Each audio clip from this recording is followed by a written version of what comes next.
the deadliest week for US forces in Vietnam. By the spring of 1968, Americans had already seen some of the most shocking images of the Vietnam War.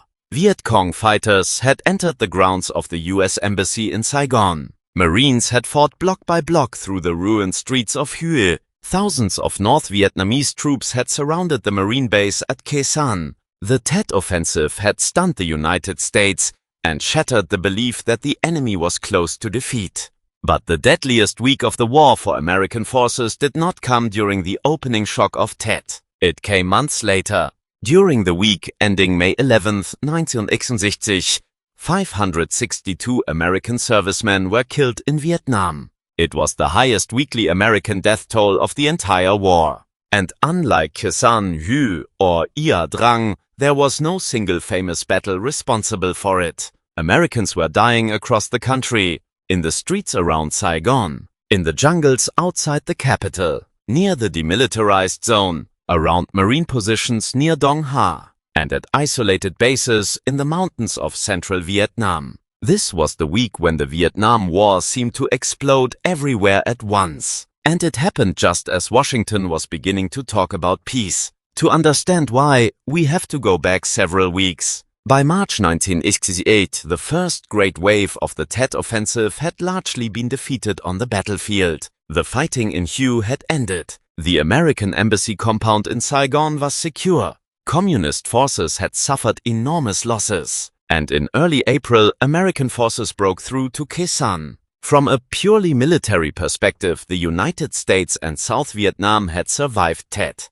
But politically, something had changed. Tet had demonstrated that the enemy remained capable of launching coordinated attacks across South Vietnam. The images had reached American television screens almost immediately. The war no longer looked like a conflict approaching victory. It looked like a conflict without an end. Then, on March 31st, President Lyndon Johnson announced a major limitation on the bombing of North Vietnam. He called for negotiations, and he made another stunning announcement. He would not seek another term as president. By early May, preparations were underway for talks between Washington and Hanoi. For many Americans, it might have seemed that the war had reached a turning point. The worst fighting of Tet was over. Khe Sanh had been relieved. Diplomats were preparing to sit across the table from one another. But on the battlefield, North Vietnam and the Viet Cong were preparing another major offensive. During the night of May 4 and into the morning of May 5, attacks began across South Vietnam. The Americans would eventually call this new campaign the May Offensive, the second phase of Tet, or simply Mini-Tet.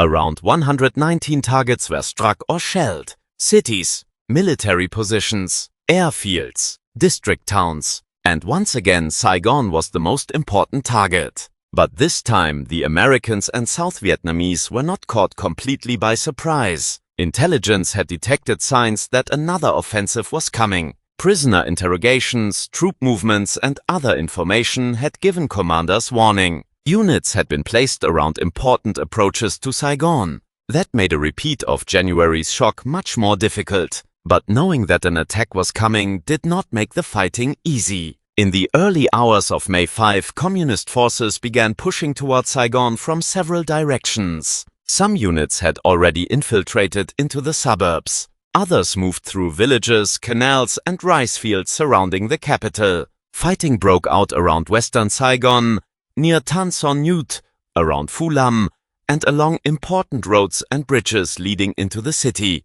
The battlefield was different from the jungle combat that many American soldiers had trained for. Here there were houses, concrete buildings, alleys, bridges, crowds of civilians, and enemy troops who could turn a neighborhood into a defensive position. American armor and mechanized infantry moved into the outskirts. Artillery and tactical aircraft were called against fortified positions. Infantrymen searched buildings and narrow streets. The fighting became close, confusing and destructive. One of the most important approaches was the Y Bridge on the southern edge of Saigon. Control of the bridges mattered because communist units south of the city needed them if they hoped to push deeper into the capital.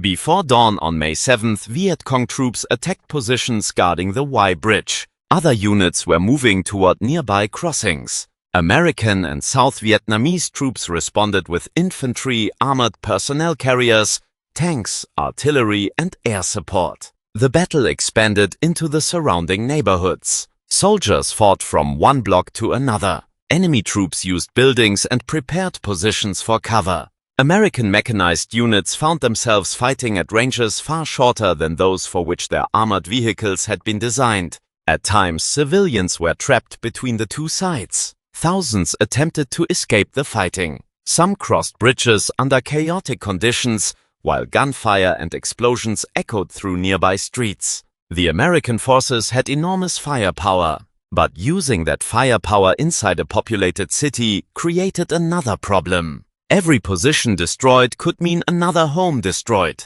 Every artillery strike could send another family running. The defenders eventually prevented communist forces from breaking into the center of Saigon. But the price of stopping them was rising. And Saigon was only one part of the battlefield. Outside the capital, American infantry units were also being hit. On May 6, a battalion of the US 25th Infantry Division occupying a night position near the Saigon River came under heavy mortar fire followed by a major ground assault. The attack came in darkness. Mortars crashed into the perimeter.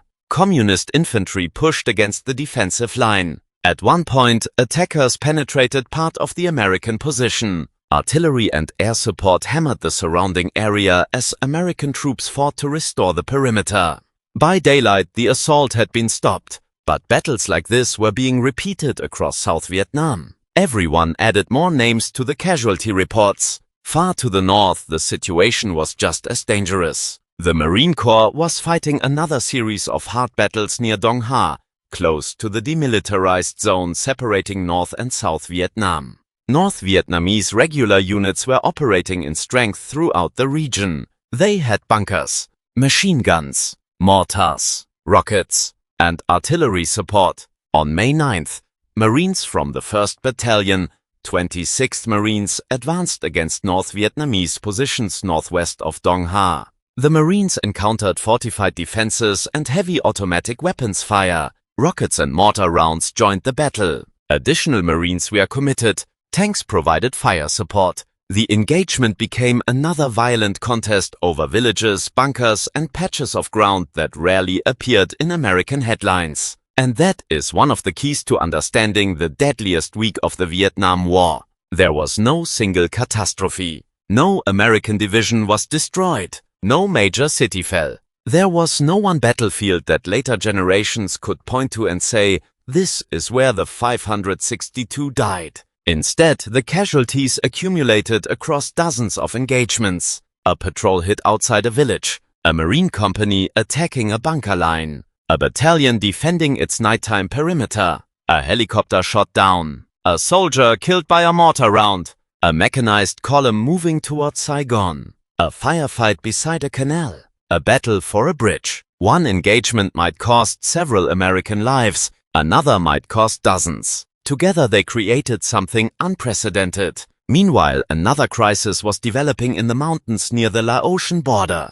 Kham Duc was an isolated special forces camp in western Quang Tin province. Nearby stood an outpost known as Ngoc Tavac. Early on May 10, North Vietnamese forces attacked Ngoc Tavac. Mortars and rockets struck the defenders before infantry moved against the position. The fighting became desperate. The defenders eventually abandoned the outpost and withdrew toward Kham Duc. On May 11, mortar fire began falling around Kham Duc itself. American commanders now faced an uncomfortable question. Should they defend another isolated base in the mountains? The memory of Khe Sanh was still fresh. But Kham Duc did not have the same defensive advantages. General William Westmoreland eventually decided that it was not worth risking another prolonged siege. The evacuation would take place the following day. That dramatic operation would become a story of its own. Aircraft would fly into a base under intense enemy fire. Some would be shot down. American air crews would perform extraordinary rescue missions. But the crisis at Kham Duc also demonstrated something larger. When the official weekly casualty period ended on May 11th, the fighting did not suddenly stop. The war did not recognize the boundaries of a statistics report. The next morning brought another battle. then another. When US command released the figures, the number shocked Washington. 562 Americans had been killed during the week. The previous record had been 543 during the brutal fighting following the first Tet attacks in February. Now even that record had been surpassed, and the following week would barely be better. Another 549 American troops were killed. More than 2,000 were wounded. The war had entered one of its bloodiest periods. There was another reason the timing mattered. While American troops were fighting in Saigon, near Dong Ha, and across the countryside, diplomats were preparing to negotiate in Paris. The first formal session between representatives of the United States and North Vietnam opened on May 13th. American officials believed the renewed offensive had objectives beyond capturing territory. Ambassador Ellsworth Bunker argued that Hanoi was also trying to demonstrate that communist forces could still strike South Vietnamese cities and maintain military pressure while negotiations were beginning. In other words, fighting and diplomacy were occurring at the same time. The battlefield could influence the negotiating table. The negotiating table could influence decisions on the battlefield. For North Vietnam, even attacks that failed to hold territory could demonstrate endurance. For Washington,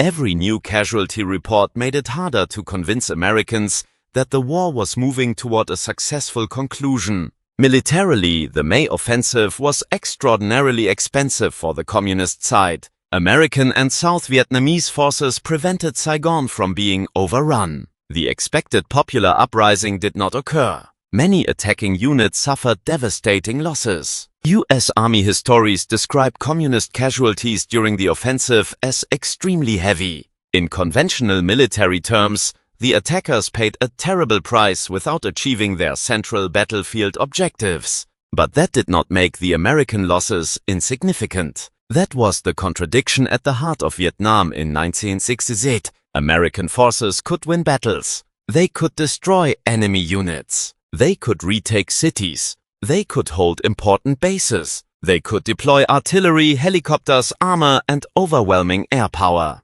And yet the casualty lists could continue growing. The United States was measuring progress partly through enemy losses and territory secured. North Vietnam was measuring the war differently. Its leadership was willing to absorb enormous losses if it could continue the struggle, weaken South Vietnam, and convince the American public that victory would require an unacceptable price. That is why the week ending May 11 matters. It was not America's deadliest week because the US military collapsed. It was America's deadliest week because the fighting had become so widespread and intense that even successful defensive operations produced extraordinary losses. The battles around Saigon showed how difficult urban combat could become. The fighting around Dong Ha showed that North Vietnamese regular forces could continue challenging American troops near the demilitarized zone. The attack near Kham Duc showed that isolated American positions remained vulnerable.